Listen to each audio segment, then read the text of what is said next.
ಚಿಕ್ಕಬಳ್ಳಾಪುರ ಜಿಲ್ಲೆ ಶಿಡ್ಲಘಟ್ಟ ತಾಲೂಕಿನ ಸಾದಲಿ ಗ್ರಾಮ ಪಂಚಾಯಿತಿ ವ್ಯಾಪ್ತಿಯ ನಿಲುವರಾತ್ಮಕ ಹಳ್ಳಿ ಬಡ ಕುರಿಗಾಹಿಗಳ ಬದುಕಿಗೆ ಬೀದಿ ಹಾಗೂ ಸೀಳು ನಾಯಿಗಳು ಭೀಕರ ವಿಲನ್ ಆಗಿ ಪರಿಣಮಿಸಿದೆ. ಕಳೆದ 3 ತಿಂಗಳಿನಿಂದ ಬಯಲ್ನೀರೆ ಹೊಂಚಾಕಿ 15ಕ್ಕೂ ಹೆಚ್ಚು ನಾಯಿಗಳ ಹಿಂಡು ಕುರಿಗಳ ಮುಂದೆಯೇ ಏಕಾಏಕಿ ನುಗ್ಗಿ ಕಚ್ಚಿ ಕಲ್ಲಾಸು ಮಾಡಿದ್ರು. ಈಗಾಗಲೇ 30ಕ್ಕೂ ಹೆಚ್ಚು ಕುರಿಗಳನ್ನ ಕಳೆದುಕೊಂಡು ದಿಕ್ಕು ತೋಚದಂತಾಗಿರುವ ಕುರಿಗಾಹಿಗಳು ಗ್ರಾಮ ಪಂಚಾಯಿತಿಗೆ ಲಿಖಿತವನ್ನ ದೂರಾಗಿ ನೀಡಿದ್ದಾರೆ. ಅಷ್ಟು ನೀಡಿದ್ರೂ ಕೂಡ ಯಾವುದೇ ಪ್ರಯೋಜನವಾಗ್ತಾ ಇಲ್ಲ ಎಂದು ಕಣ್ಣೀರು ಹಾಕ್ತಾ ಇದ್ರೆ, ಇತ್ತ ಸಾದಲಿ ಪಶು ವೈದ್ಯಕೀಯ ಆಸ್ಪತ್ರೆ ಸದಾ ಬಾಗಿಲು ಮುಚ್ಚಿರುತ್ತೆ.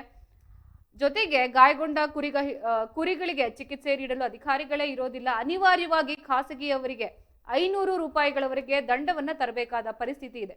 ಇದರಿಂದ ಬೇಸತ್ತಿರುವ ಬಡ ಜನ್ಮಗಳು ಸರ್ಕಾರ ತಮಗೆ ರಕ್ಷಣೆ ನೀಡದಿದ್ರೆ ತಮ್ಮ ಕುರಿಗಳನ್ನು ತಾವೇ ಕಾಯ್ದುಕೊಳ್ಳಲು ತಮಗೆ ಬಂದೂಕು ಲೈಸೆನ್ಸ್ ಆದರೂ ಕೊಡಿ ಎಂದು ನಮ್ಮ ಏಡೆನ್ಸ್ ನ್ಯೂಸ್ ಕ್ಯಾಮೆರಾ ಮುಂದೆ ಭೀಕರವಾಗಿ ಆಕ್ರೋಶವನ್ನ ಹೊರಹಾಕಿದ್ರು.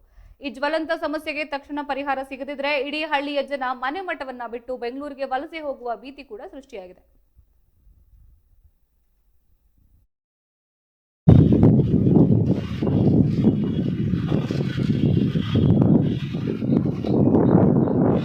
ಚಿಕ್ಕಬಳ್ಳಾಪುರ ಜಿಲ್ಲೆಯ ಶಿಡ್ಲಘಟ್ಟ ತಾಲೂಕಿನ ಸಾದ್ಲಿ ಹೋಬಳಿಯ ನಿಲುವರಾತಹಳ್ಳಿ ಗ್ರಾಮದ ಯುವಕರು, ಗ್ರಾಮಸ್ಥರು ಹಾಗೂ ಸುತ್ತಮುತ್ತ ಹಳ್ಳಿಯ ಗ್ರಾಮಗಳಲ್ಲಿ ಅನೇಕ ನಾಯಿಗಳು ಕುರಿಗಳನ್ನು ಕಚ್ಚಿ ತುಂಬಾ ಹಾನಿ ಮಾಡುತ್ತಿದೆ.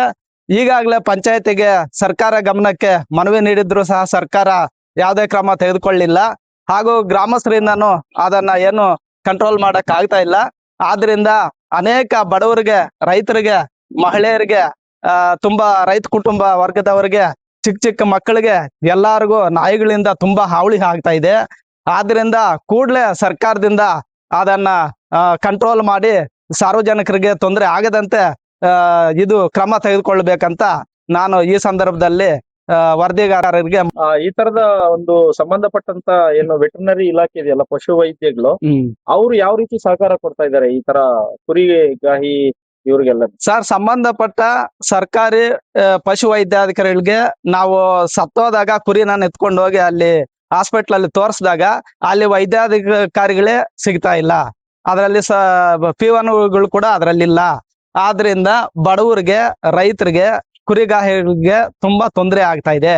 ಮತ್ತೆ ಒಂದ್ ವೇಳೆ ಸತ್ತೋಗಿ ಡಾಕ್ಟರ್ ಸರ್ಟಿಫಿಕೇಟ್ ತೆಗೆದುಕೊಂಡು ಮತ್ತೆ ಆ ಕಡೆ ಕೊಟ್ಟಾಗ ಮತ್ತೆ ಸರ್ಕಾರದಿಂದ ಅಮೌಂಟ್ ಸಹನು ಬರ್ತಾ ಇಲ್ಲ. ರೈತರಿಗೆ 7,000 ಬರುತ್ತೆ ಅಂತ ಬರೀ ಮಾತಷ್ಟೇ, ಸರ್ಕಾರದಿಂದ ಇದುವರೆಗೂ ವಾಪಸ್ಸು ಯಾರಿಗೂ ರೈತರಿಗೆ ನೀಡ್ತಾ ಇಲ್ಲ. ಹಾಗಾಗಿ ತುಂಬಾ ತೊಂದರೆ ಆಗ್ತಾ ಇದೆ. ಮುಂಬರುವ ದಿನಗಳಲ್ಲಿ ಜನರನ್ನೇ ಕಚ್ಚಿ ತಿನ್ನೋ ಸಂದರ್ಭ ಬಂದಿದೆ. ಆದ್ರಿಂದ ಕೂಡಲೇ ಇದನ್ನ ಕಂಟ್ರೋಲ್ ಮಾಡ್ಬೇಕಂತ ನಾನು ಈ ಸಂದರ್ಭದಲ್ಲಿ ವಿಷಯ ತಿಳಿಸ್ತೀನಿ.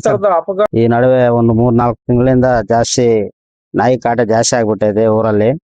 ಅದು ನೆನ್ನೆ ಸುಮಾರು ಅಂದ್ರೆ ನಾವು ಒಂದು 30-40 ಕುರಿ ಹೋಗಿದ್ದಾವೆ. ನಮ್ಗೆ ಯಾರು ಪೊಲಿಸ್ತಾ ಇಲ್ಲ, ಯಾವ ಅಧಿಕಾರಿನೂ ಬರ್ತಾ ಇಲ್ಲ.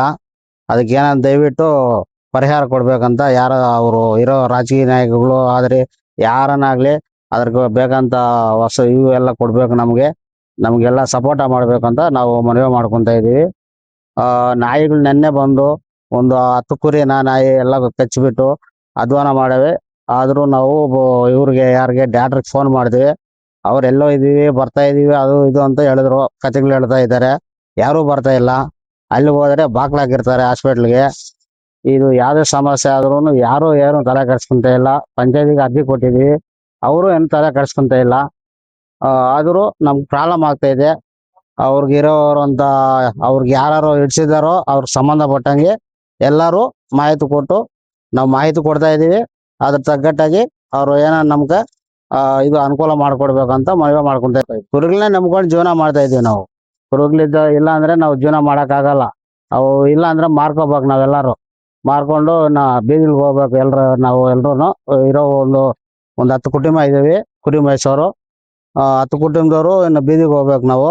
ಹೌದು, ಸಕ್ರೋಡಿ ಗಾಡಿಗಳಿಗೆ ಹೋಗ್ಬೇಕಾಗುತ್ತೆ. ನಾವು ಬೆಂಗಳೂರಿಗೆ ಹೋಗ್ಬೇಕು, ಇಲ್ಲಾಂದ್ರೆ ಬೇರೆ ಕಡೆ ಎಲ್ಲಾನು ಹೋಗಿ ನಾವು ಬಾಳ್ಬೇಕಾಗುತ್ತೆ.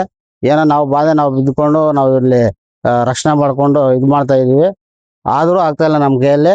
ಅದಕ್ಕೆ ಅವ್ರಿಗೆ ಸಂಬಂಧಪಟ್ಟಂಗೆ ಅವ್ರು ಯಾರು ಇದಾರೋ ಅವರೆಲ್ಲ ನಮ್ಗೆ ಇದು కొడಬೇಕು ಅಂತ ನಾನು మనవి ಮಾಡ್తా ఇದ್ದೀನಿ. మాకి గొర్రెలతో మేపుతున్నాము. అతను దాటకపోతే ఏడో ఉంటాడు. గొర్రెలు మేపుతున్నాము. మాకు ఈ కుక్కలు అవి ఇవి వచ్చి కొడతాండాయి. దాటాకి ఎత్తుకొని పోతే అతను ఎవరు ఉండేలే, ప్రైవేట్ వాళ్ళు పంపిస్తారు. వాళ్ళు వచ్చి 500-600 బిల్లు చేస్తారు. మేము బడుగురు, మేము పేదవాళ్ళు, మేము అవి మేపుకొని జీవనం చేసే అట్లా వెళ్తా. రాత్రి నన్ను సాయంకాలం 5 గంటల ప్రైవేట్ వాడు వచ్చినాడు.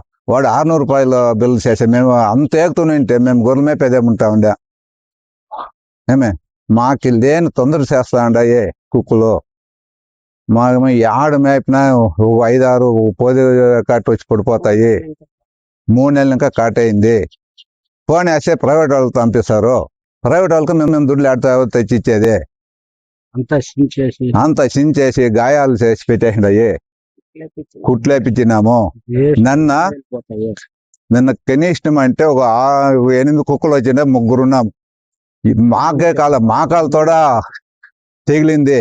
అన్ని సించుకుపోయి కుట్లేపించి మందులు మాదులు మేము తెచ్చేసినాము. ఆవిడ 5 గంటలు వచ్చినాడు డాక్టర్, ప్రైవేట్ వాడు వచ్చి 600 రూపాయలు బిల్ చేసినాడు. ఇంక గవర్నమెంట్ ఏమికుండేది? మీరేమికుండేది? గవర్నమెంట్ రక్షణ మాకు ఏడుంటుంది? ప్రైవేట్ వాళ్ళతో వాడు పంపించే బదులు మేమే చేయొచ్చు కదా పని. ನಮ್ಗೆ ಸಾದ್ಲಿ ಪಂಚಾಯತಿ ಕುರಿಗಳಿಗೆ ನಾಯಿಗಳು ಬಂದು ಜಾಸ್ತಿ ಕಾಟೆ ಆಗೈತೆ. ನೆನ್ನೆ ಒಂದ್ 5-6 ಕುರಿಗಳು ತಿಂದಾಕ್ಬಿಟ್ಟವೆ. ನಾವು ಯಾರ್ಗ್ ಹೇಳಿದ್ರು ಯಾರು ಹಿಡಿಸ್ಕೊಂತ ಇಲ್ಲ. ಮಂಡಲ್ಗೆ ಹೋಗಿದ್ವಿ. ಮಂಡಲಲ್ಲಿ PDO ಮಾತಾಡ್ಕೊಂಡ್ ಬಂದ್ವಿ. ಸೆಕ್ರೆಟರಿಗೆ ಅಪ್ಲಿಕೇಶನ್ ಕೊಟ್ಟಿದ್ದಾರೆ. ಡಾಕ್ಟರ್ನ ಕರ್ಸ್ಬಿಟ್ಟು ಫೋನ್ ನಂಬರ್ಗಳೆಲ್ಲ ಕೊಟ್ರು. ಡಾಕ್ಟರ್ ಫೋನ್ ಮಾಡಿದ್ರೆ ನಾವೆಲ್ಲೋ ಇದ್ದೀವಿ, ಯಾರನ್ನೋ ಕಳಿಸ್ತೀವಿ ಅಂತ ಹೇಳಿದ್ರು. ಒಂದ್ 5-6 ಕುಟುಂಬಗಳು ಇದ್ದೀವಿ ನಾವು ಕುರಿಗಳವರು. ಅದನ್ನೇ ನಂಬ್ಕೊಂಡಿದ್ದೀವಿ ಸರ್ ನಾವು. ನಮ್ ಜೀವನನೇ ಅದು ಸರ್. ಅದಕ್ಕೆ ಯಾರು ಹಿಡಿಸ್ಕೊಂತ ಇಲ್ಲ. ಏನೋ ಮಾಡ್ಬಿಟ್ಟು ನಾಯಿಗಳನ್ನ ಇಲ್ದಂಗ್ ಮಾಡ್ರಿ. ನೆನ್ನೆ ಓಡ್ಸಕ್ ಹೋದ್ರೆ ನಮ್ ಮೇಲೆನೆ ಬರ್ತಾವೆ. ಹೆಂಗ್ ಓಡಿಸ್ತ್ರುನು ಹೋಗ್ತಾ ಇಲ್ಲ. ಒಂದ್ 10-15 ನಾಯಿಗಳು ಬಂದ್ಬಿಟ್ಟವ್ ಕುರಿ ಒಳಕ್ಕೆ. ಹೆಂಗ್ ಓಡಿಸೋದ್ ನಾವು? 4 ಜನ ಇದ್ದೀವಿ. 4 ಜನದಿಂದನೂ ಆಗ್ಲಿಲ್ಲ ಸರ್. ಅಲ್ಲ, ನಿನ್ನೆ ಎಷ್ಟು ಕುರಿಗಳು ಕಚ್ಚಿಬಿಟ್ಟಿದಾವೆ? ಒಂದ್ 5-6 ಕುರಿಗಳು ಕಚ್ಚೋಯ್ತು ಸರ್. ಈಗ ಸಂಬಂಧಪಟ್ಟಂತ ಏನು ಡಾಕ್ಟರ್ಗೆ ಫೋನ್ ಮಾಡಿದ್ರೆ? ಡಾಕ್ಟರ್ ಫೋನ್ ಮಾಡಿದ್ದೀವಿ. ಅವರು ನಾವೆಲ್ಲೋ ಇದ್ದೀವಿ, ಯಾರನ್ನೋ ಕಳಿಸ್ತೀವಿ ಅಂತ ಹೇಳಿದ್ರು. 6 ಗಂಟೆಯಲ್ಲಿ ಬಂದಿದ್ದಾರೆ ಸರ್ ಅವರು. 6 ಗಂಟೆಯಲ್ಲಿ ಗೌರ್ಮೆಂಟ್ ಡಾಕ್ಟರ್ ಪ್ರೈವೇಟ್ ಏನಂತೆ, ಸರ್ಜನ್ ಇಲ್ಲ ಸರ್ ಅಲ್ಲಿ. ನಾವು ಫೋನ್ ಮಾಡಿದ್ರೆ ನಾನು ಯಾರನ್ನೋ ಕಳಿಸ್ತೀನಿ ಅಂತ ಹೇಳ್ಬಿಟ್ಟು 6 ಗಂಟೆಯಲ್ಲಿ ಬಂದಿದ್ದಾರೆ ಸರ್. 6 ಗಂಟೆವರೆಗೂ ಒಟ್ಟಾರೆ ಎಷ್ಟು ಕುರಿಗಳು ಸಾವನ್ನಪ್ಪಿದಾವೆ? ಒಂದ್ 5-6 ಸಾದ್ಲಿಪುರ 2 ಪಂಚಾಯತಿಯಲ್ಲಿ ಜಾಸ್ತಿ ಬೀದಿ ನಾಯಿಗಳು ಬಂದು ಕುರಿಗಳನ್ನು ಜನಗಳನ್ನು ಜಾಸ್ತಿ ಮಾಡ್ತವೆ. ಇದಕ್ಕೆ ನಾಯಿಗಳನ್ನು ಎಲ್ಲಾದ್ರೂ ವರ್ಗಾವಣೆ ಮಾಡಿ ರಕ್ಷಣೆ ಮಾಡ್ಬೇಕಂತ ಕೋರ್ತಾ ಇದ್ವಿ. ಜನಗಳ ಮೇಲೆ ಬಂದು ಜಾಸ್ತಿ ಗಾಯಗಳು ಮಾಡವೆ, ಓಡಾಡಕ್ ಆಗ್ತಾ ಇಲ್ಲ, ಕಾಲುಗಳು ಎಲ್ಲ ಕಚ್ಚಾಕವೆ. ಜನಗಳನ್ನು ಇದು ಹಾಸ್ಪಿಟಲ್ಗೆ ಕರ್ಕೊಂಡೋಗಿ ತೋರಿಸಿದ್ವಿ. ನೆಲವರತಳ್ಳಿ ಗ್ರಾಮದ ನಾವು ಇವತ್ತು ತಿಳಿಪಡಿಸುವುದೇನೆಂದ್ರೆ, ಸರ್, ನಮ್ಮ ಗ್ರಾಮದಲ್ಲಿ ಎಲ್ಲ ಬಡಬಗ್ಗರು ಹೆಚ್ಚಾಗಿದ್ದು, ಸುಮಾರು ಒಂದು 10-15 ಕುಟುಂಬಗಳು ಕುರಿಗಳನ್ನು ಸಾಕೊಂಡು ಜೀವನ ಮಾಡುವ ಒಂದು ಪರಿಸ್ಥಿತಿ ನಮ್ಮ ಗ್ರಾಮದಲ್ಲಿ ಏರ್ಪಟ್ಟಿದೆ. ಸುಮಾರು ವರ್ಷಗಳಿಂದ ಕುರಿಗಾಯಿಗಳಾಗಿ ಕುಟುಂಬ ಪೋಷಣೆ ಎಲ್ಲ ಕುರಿಗಳ ಮೇಲೆ ಅವಲಂಬಿತವಾಗಿ ಜೀವನ ಮಾಡ್ತಾ ಇದ್ದಾರೆ. ಇಂತಹ ಸಮಯದಲ್ಲಿ ಇತ್ತೀಚೆಗೆ ಸುಮಾರು 1 ತಿಂಗಳಿಂದ ಸರ್, ಇತ್ತೀಚೆಗೆ 1 ತಿಂಗಳಿಂದ ಸುಮಾರು ಹೊಸ ನಾಯಿಗಳು, ಬೀದಿ ನಾಯಿಗಳು, ಸುಮಾರು ಒಂದು 10-15 ನಾಯಿಗಳು ಗ್ರಾಮಕ್ಕೆ ಬಂದು ಈ ಕುರಿಗಳ ಮೇಲೆ ಬಿದ್ದು ಸುಮಾರು ಕುರಿಗಳನ್ನು ತಿನ್ನಾಕ್ತಾ ಇದೆ. ಸಂಬಂಧಪಟ್ಟ ಗ್ರಾಮ ಪಂಚಾಯತಿಗೆ ಈಗಾಗಲೇ ನಾವು ಮನವಿ ಕೂಡ ಸಲ್ಲಿಸಿದ್ದೀವಿ.